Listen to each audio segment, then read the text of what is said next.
nuestro Dios. En el plan que creó en la eternidad, en la vida de los fieles que llamó a vivir por fe y no por ver. Por fe el justo vivirá. Por la fe caminamos junto a Él, como viendo al invisible protector. Vivir por fe y no por ver. Sus promesas como rocas son. Sus promesas cumple nuestro Dios. Nos movemos solo por la fe en Él. Vivir por fe y no por ver.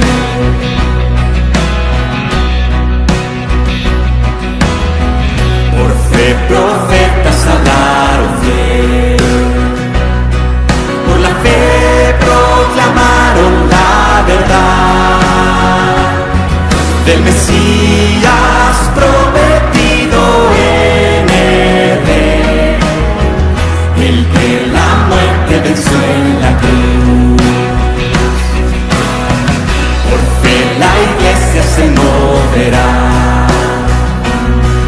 con poder del Espíritu de Dios, y las huestes del infierno no podrán dañar la obra de nuestro Dios.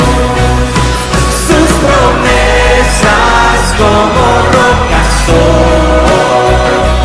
Sus promesas cumple nuestro Dios.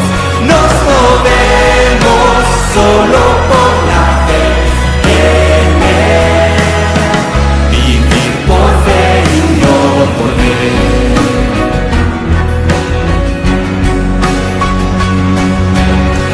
Por fe los montes se moverán.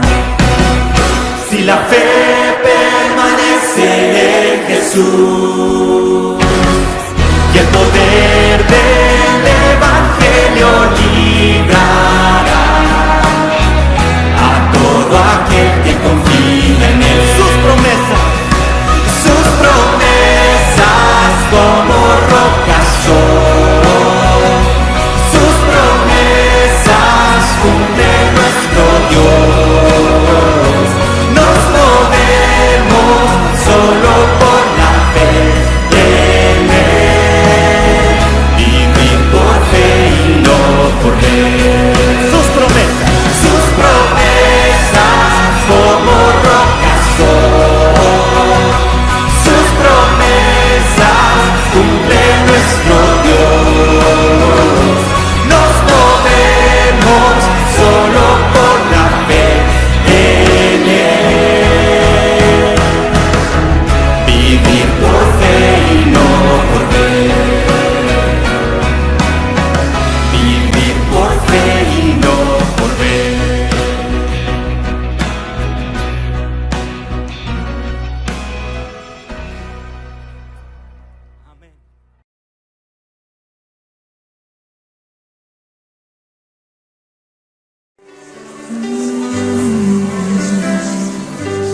Solo quiero estar donde tú estás,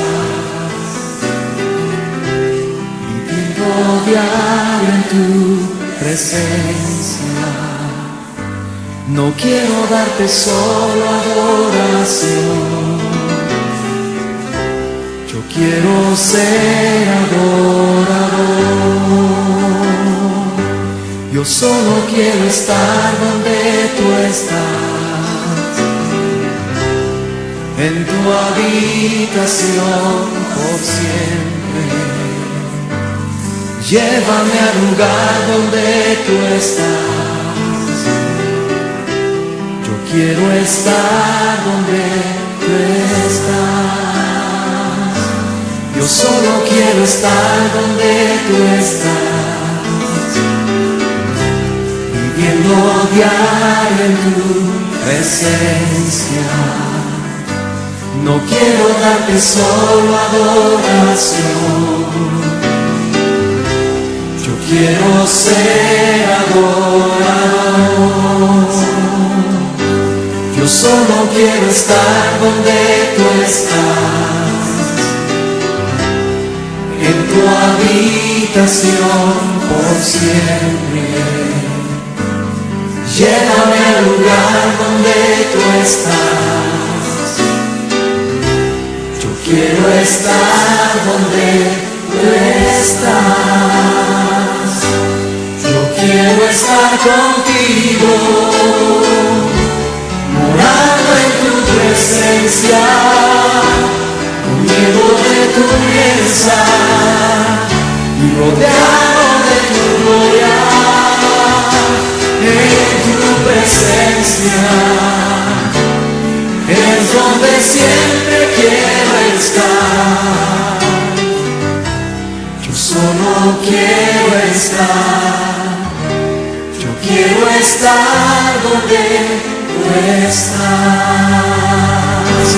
Oh mi Dios, tú eres mi fuerza y mi canción.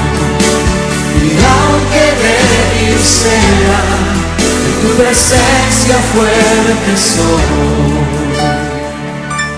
Yo solo quiero estar donde tú estás. En tu habitación por siempre. En tu habitación por siempre. Llévame al lugar donde tú estás. Yo quiero estar donde tú estás. Yo solo quiero estar donde tú estás. En tu habitación. En tu habitación por siempre. Llévame al lugar donde tú estás. Yo quiero estar donde tú estás. Yo quiero estar contigo, morando en tu presencia, comiendo de tu mesa y rodeado de tu gloria. En tu presencia es donde siempre quiero estar. Yo solo quiero estar.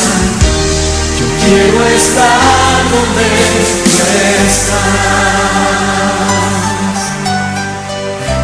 Yo solo quiero estar. Yo quiero estar donde tú estás. Yo solo quiero estar. Yo quiero estar donde tú estás.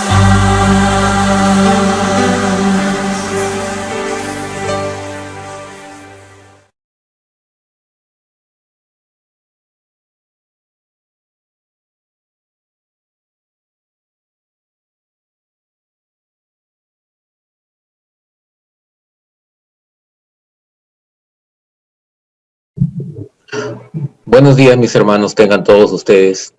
Que el Señor los bendiga enormemente en sus casas, en sus hogares. El día de hoy vamos a tocar un tema respecto a Corintios 6:1-20, sobre la importancia de evitar los litigios y también sobre la inmoralidad. Vamos a leer para esto el 1 Corintios 6, del 1 al 20. La palabra de Dios dice lo siguiente: ¿Osa alguno de vosotros, cuando tiene algo contra otro, ir a juicio delante de los injustos y no delante de los santos? ¿O no sabéis que los santos han de juzgar al mundo? Y si el mundo ha de ser juzgado por vosotros, ¿sois indignos de juzgar cosas muy pequeñas? ¿O no sabéis que hemos de juzgar a los ángeles? ¿Cuánto más las cosas de esta vida? Si pues tener juicios sobre cosas de esta vida, ¿ponéis para juzgar a los que son de menor estima en la iglesia? Para avergonzarlos les digo, pues que no hay entre vosotros sabio, ni aun uno, que pueda juzgar entre sus hermanos, sino que el hermano con el hermano pleitea en juicio, y esto ante los incrédulos. Así que, por cierto, es ya una falta en vosotros que tengáis pleitos entre vosotros mismos. ¿Por qué no sufrís más bien el agravio? ¿Por qué no sufrís más bien el ser defraudados? Pero vosotros cometéis el agravio y defraudáis, y esto a los hermanos. ¿No sabéis que los injustos no heredarán el reino de Dios? No erréis, ni los fornicarios, ni los idólatras, ni los adúlteros, ni los afeminados, ni los que se echan con varones, ni los ladrones, ni los avaros, ni los borrachos, ni los maldicientes, ni los estafadores heredarán el reino de Dios. Y esto erais algunos, mas ya habéis sido lavados, ya habéis sido santificados, ya habéis sido justificados en el nombre del Señor Jesús y por el Espíritu de nuestro Dios.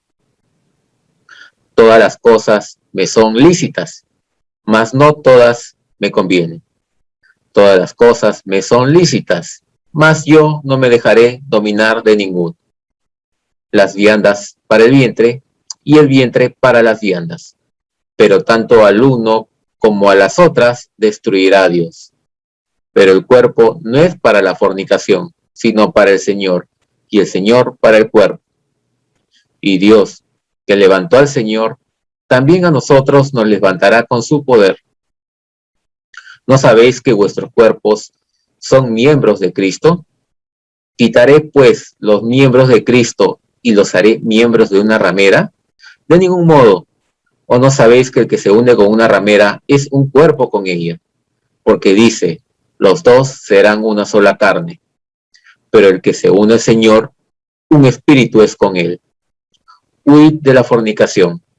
Cualquier otro pecado que el hombre cometa está fuera del cuerpo, mas el que fornica contra su propio cuerpo peca. ¿O ignoráis que vuestro cuerpo es templo del Espíritu Santo, el cual está en vosotros, el cual tenéis de Dios, y que no sois vuestros? Porque habéis sido comprados por precio. Glorificad pues a Dios en vuestro cuerpo y vuestro espíritu, los cuales son de Dios. Justo hace poco leí unas estadísticas en Egipto, unas estadísticas del año 2014 que hablaban sobre juicios injustos. Hablaban de que habían 43 condenados de forma injusta, condenados a pena de muerte, y 230 que estaban pendientes de resolver.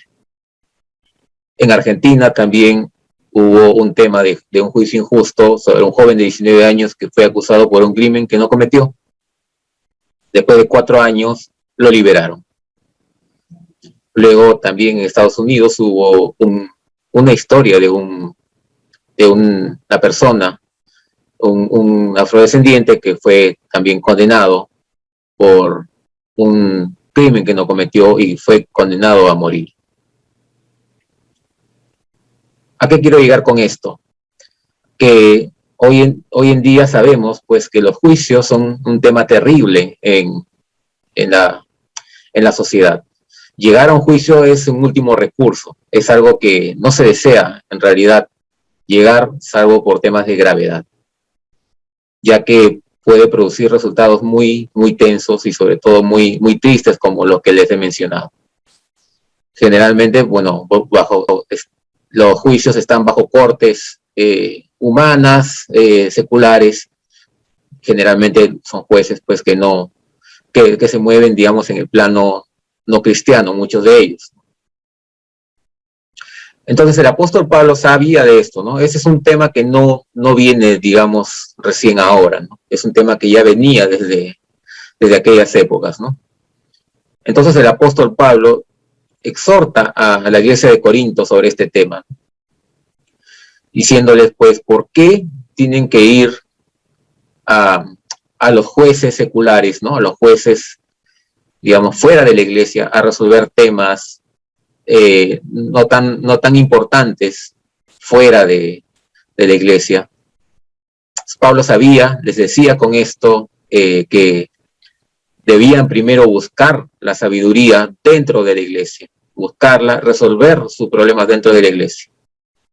Ahora, Pablo acá no está diciendo que todo sea resuelto de esa manera, ¿no?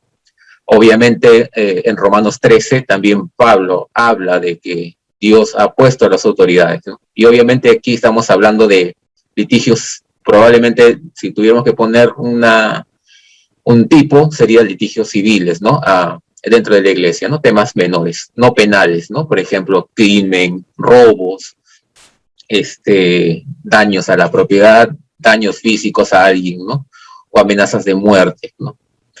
Son temas ya que obviamente tienen que ser resueltos dentro de la magnitud de lo que corresponde, ¿no? En lo que dice en Romanos 13, ¿no? Los injustos tienen que ser juzgados por las autoridades. Solamente ellos son los que temblarán ante estas autoridades. Acá Pablo se refiere más bien a un tipo de conflicto que siempre ocurría, ¿no? Que había notado Pablo. Ya desde el capítulo anterior se da a entender esto, ¿no? Entonces, lo que pide Pablo es primero resuelvan, ¿no? Acudir a los santos en vez de los impíos, ¿no? O de los injustos, como le llama Pablo. Entonces, aquí es importante eso, ¿no? Es importante poder resolver las contiendas, dicen, en lugar de buscar a los santos, buscas a los injustos.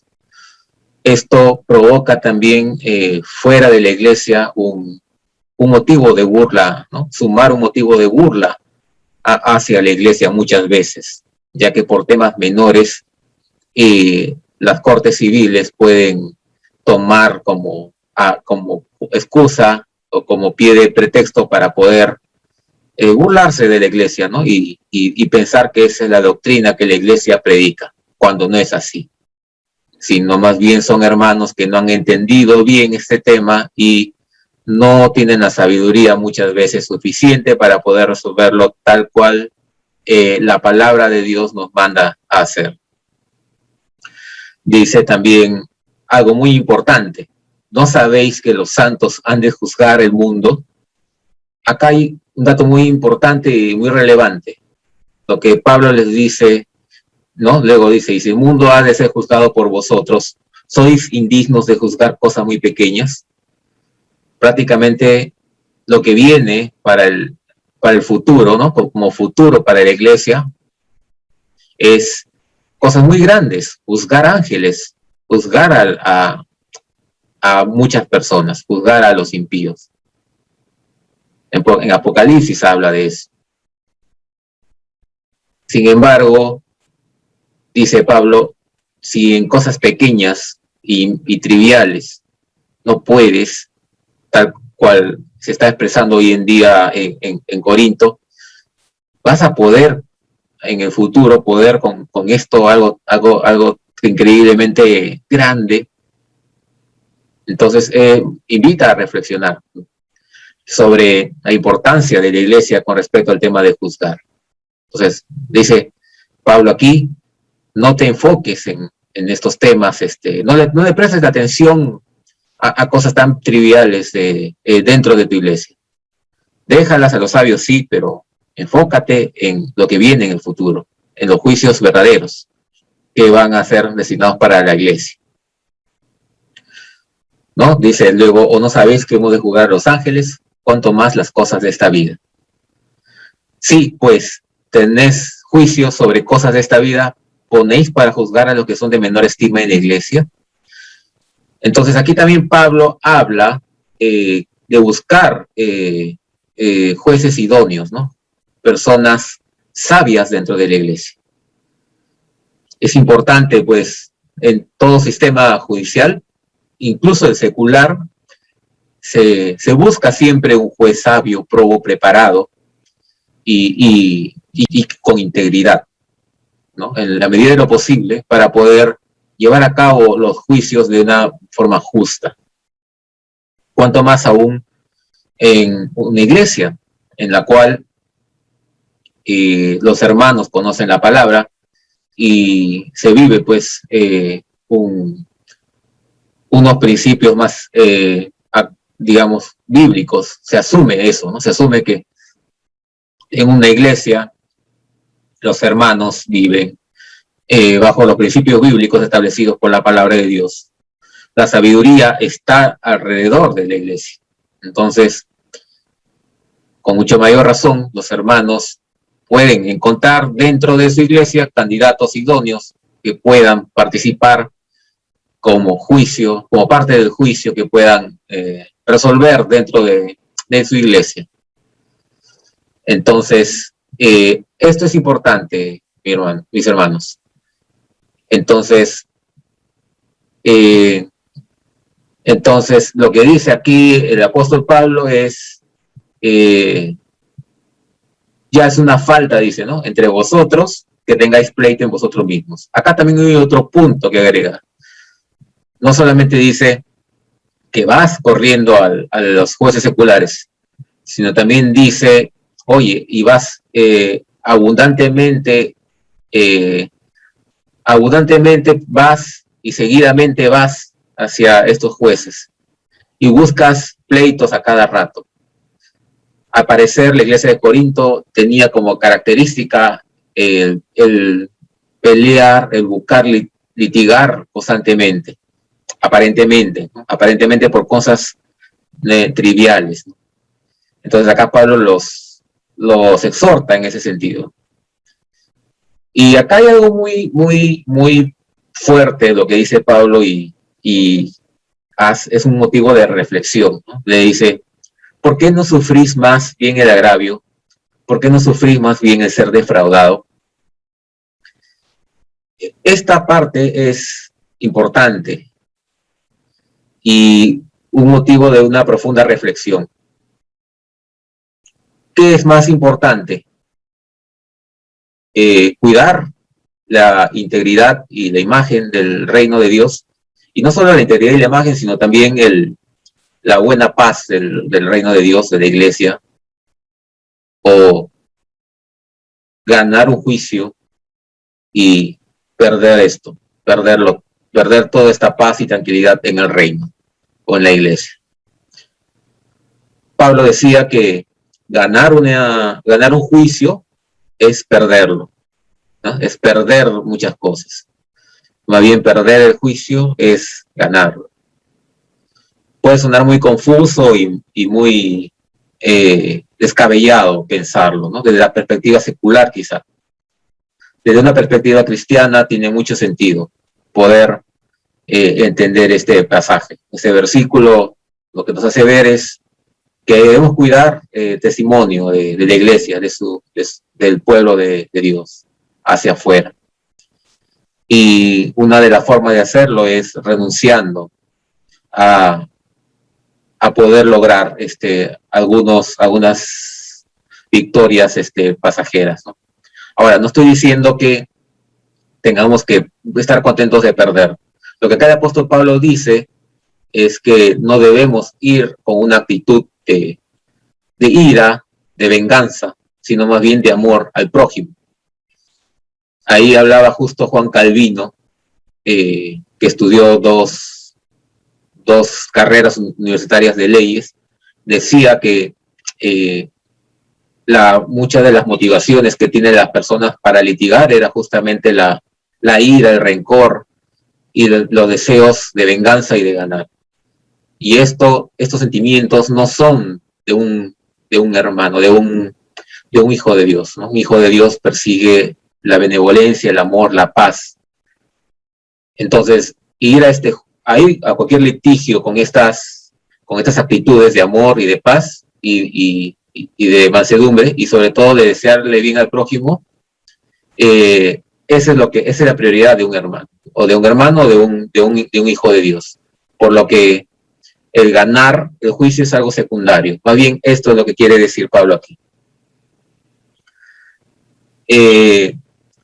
Y bueno, y luego dice, ustedes hacen dos cosas y eso también es algo que les hace notar a Corinto, ¿no? Cometen el agravio y también los defraudáis, y esto a los hermanos. Le dice que está mal, ¿no? Le dice, o sea, no solamente le haces el litigio, o sea, juzgas o vas a buscar a agraviar a tu hermano, ¿no? Sino también, aparte, tú eres el que inicias, el que comienzas con el agravio. Inmediatamente ahí conecta Pablo y les dice algo muy importante también. ¿No sabéis que los injustos no heredarán el reino de Dios? Comienza con algo muy fuerte, ¿no?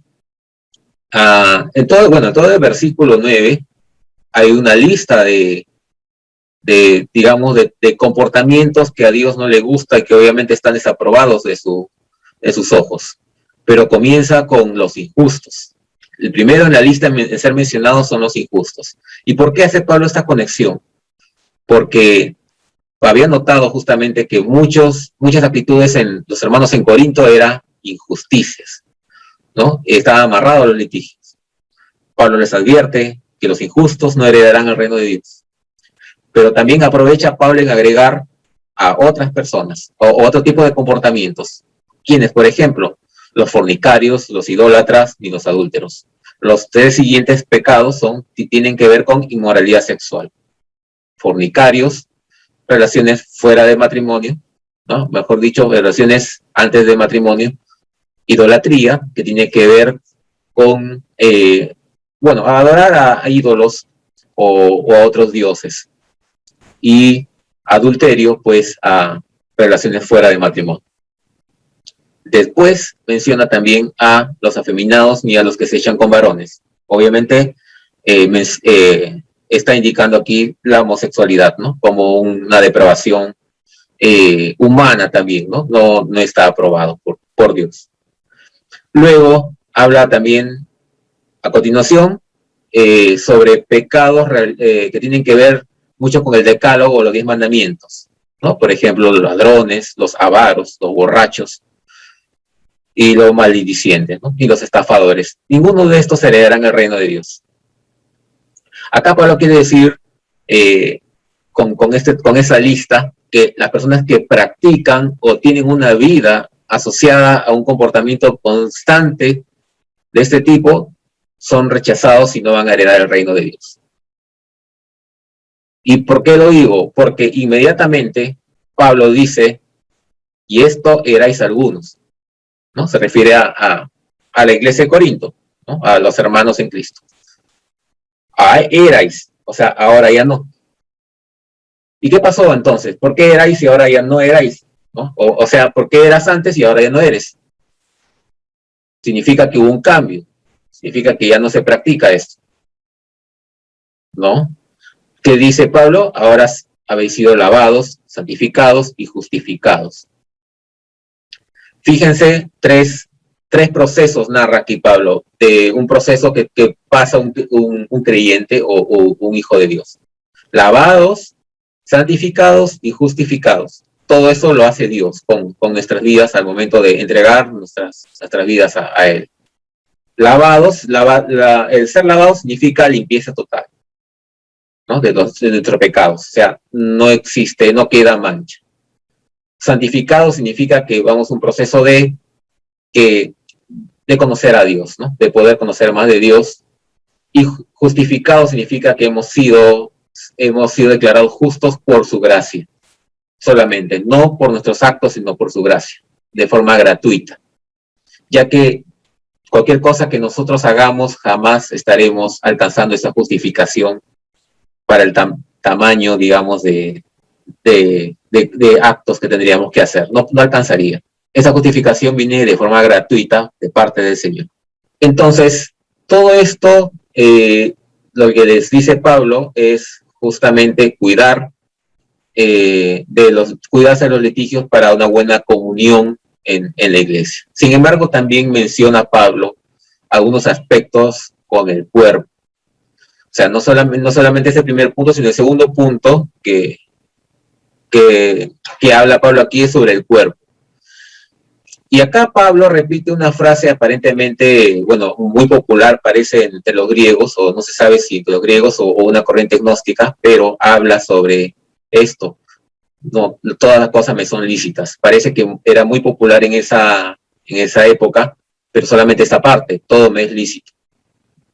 Y había mucho de que el cuerpo era, digamos, degradado o rebajado por detrás del alma, ¿no? Para muchos en esa época el cuerpo no era muy útil, no era tan importante como el alma. Pablo acá lo que trata de decir en todos estos versículos del 12 al 20 es lo contrario, ¿no? Que el cuerpo sí es importante. Dice, todas las cosas me son lícitas, y Pablo le agrega, mas no todas me convienen. Todas las cosas me son lícitas, mas yo no dejaré dominar de ninguno. Hombre, lo que dice acá Pablo es, ojo, lo que tú dices que todo me es lícito, pero hay algo que tienes que analizar, ¿no? No todo le conviene, no todas convienen. Luego narra que el alimento es para el estómago y el estómago para el alimento. Hay ambas cosas destruidas a Dios.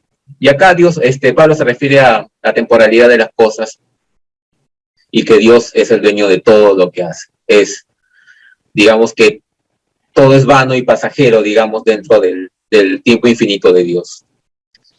Y sin embargo, dice, el cuerpo no es para fornicación, sino para el Señor, y el Señor para el cuerpo. Habla que el cuerpo tiene un propósito. ¿Cuál es ese propósito? Para servir al Señor, no al revés, ¿no? No para fornicación ni cosas por el estilo.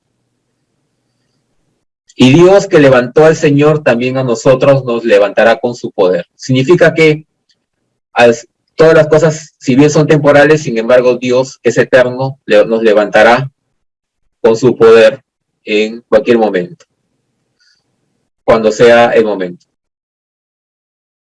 Luego Pablo sigue mencionando sobre el cuerpo, ¿no? Y habla sobre unos pasajes muy importantes y hace un análisis sobre el cuerpo y la ramera. Evitar la inmoralidad sexual. La inmoralidad sexual es algo muy dañino para el cuerpo y sobre todo para el alma. Hay muchas historias, por ejemplo, una de ellas es Salomón, ¿no? Salomón tenía muchas concubinas y muchas parejas, y Salomón cayó en idolatría, ¿no? Y acá Pablo lo ratifica, ¿no? Indicando que el que se une con una ramera, los dos serán una sola carne. Entonces, obviamente, el unirse con una sola carne a una ramera te aleja de Dios, te separa y te aparta de Dios. Y eso es lo que el Señor no quiere con nosotros.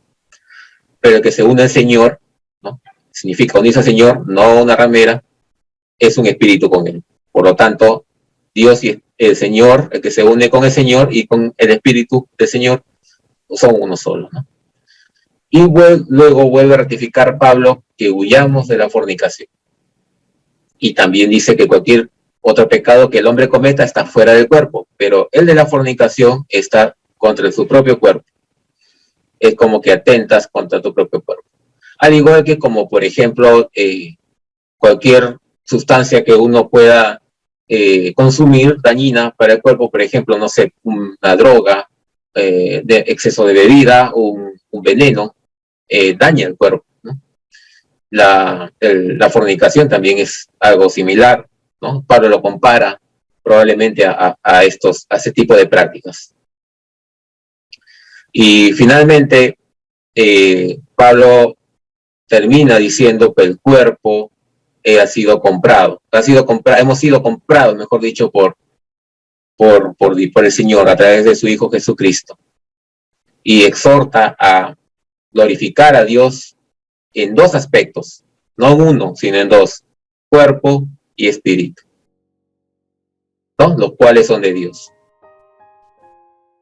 Por lo tanto, aquí lo que quiero dejarles como reflexión en base a la palabra, en base a este pasaje, es que el cuerpo es importante para el Señor y debemos cuidar.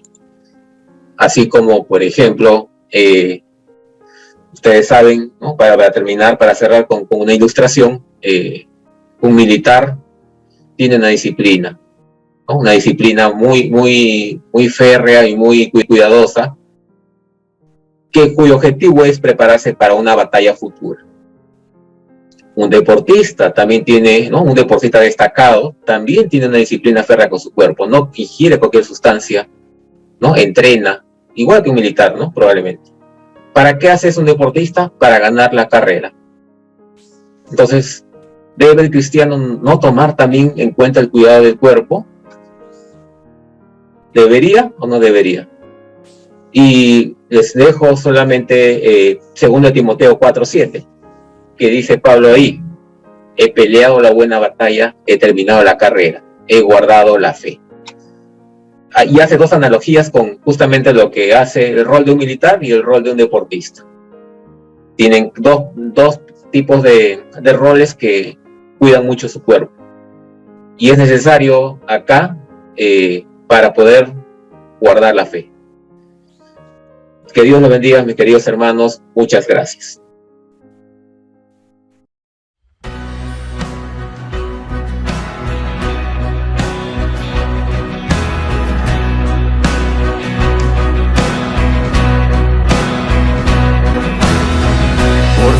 Veremos a nuestro Dios en el plan que creó en la eternidad,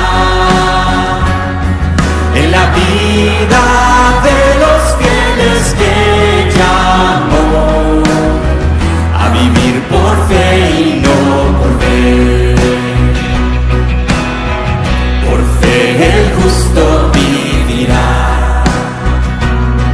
Por la fe caminamos junto a Él, como viendo al invisible protector, vivir por fe y no por ver.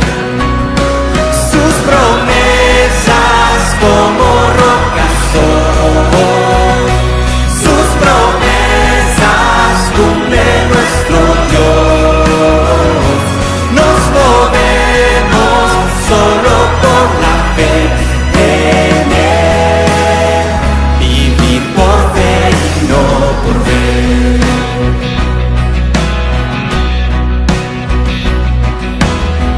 Por fe profetas hablaron fiel, por la fe proclamaron la verdad del Mesías prometido en Edén, el que la muerte venció en la cruz. Por fe la iglesia se moverá con poder del Espíritu de Dios, y las huestes del infierno no podrán dañar la obra de nuestro Dios. Sus promesas como rocas son, sus promesas cumple nuestro Dios.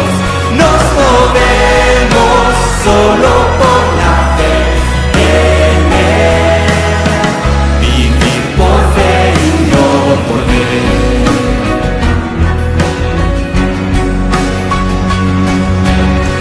Por fe los montes se moverán, si la fe permanece en Jesús.